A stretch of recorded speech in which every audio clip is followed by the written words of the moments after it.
బంగారం ధర తగ్గుదలకు అడ్డుకట్ట పడింది. పసిడి ధర పరుగులు పెట్టింది. గత 3 రోజులుగా పడిపోతూ వచ్చిన బంగారం ధర ఈరోజు మాత్రం పైకి చేరింది. బంగారం ధర పెరిగితే వెండి ధర కూడా పైకి కదిలింది. అంతర్జాతీయ మార్కెట్లో బంగారం ధర దిగివచ్చిన నాడు దేశీయ మార్కెట్లో పసిడి ధర చేరడం గమనార్హం.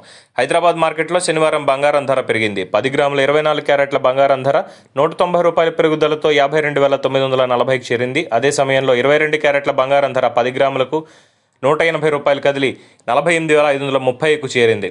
కాగా బంగారం ధర గత 3 రోజుల్లో ₹560 పడిపోవడం గమనార్హం. బంగారం ధర పెరిగితే వెండి కూడా అదే ధరలో నడిచింది. కేజీ వెండి ధర 600 పైకి చేరింది. దీంతో వెండి ధర 61,600కి ఎగిసింది. పరిశ్రమ యూనిట్లు నాణ్యత తయారీదారుల నుంచి డిమాండ్ పుంజుకోవడం ప్రధాన కారణంగా చెప్పుకోవచ్చు. ఇక వెండి ధర గత 3 రోజుల్లో 2,800 పతనమైంది. మరోవైపు అంతర్జాతీయ మార్కెట్లో బంగారం ధర దిగొచ్చింది. బంగారం ధర ఔన్స్కు 0.32% తగ్గుదలతో $1,902లకు క్షీణించింది. బంగారం ధర తగ్గితే వెండి ధర కూడా ఇదే ధరలో నడిచింది. వెండి ధర ఔన్స్కు 0.25% పెరుగుదలతో $24.28లకు ఎగిసింది. ఇకపోతే బంగారం ధరపై ప్రభావం చూపే అంశాలు చాలానే ఉన్నాయి. ద్రవ్యోల్బణం, గ్లోబల్ మార్కెట్, పసిడి ధరల్లో మార్పు, కేంద్ర బ్యాంకుల వద్ద ఉన్న బంగారం నిల్వలు, వడ్డీ రేట్లు, జ్యువెలరీ మార్కెట్, భౌగోళిక ఉద్రిక్తతలు, వాణిజ్య యుద్ధాలు వంటి పలు అంశాలు పసిడి ధరపై ప్రభావం చూపుతాయి.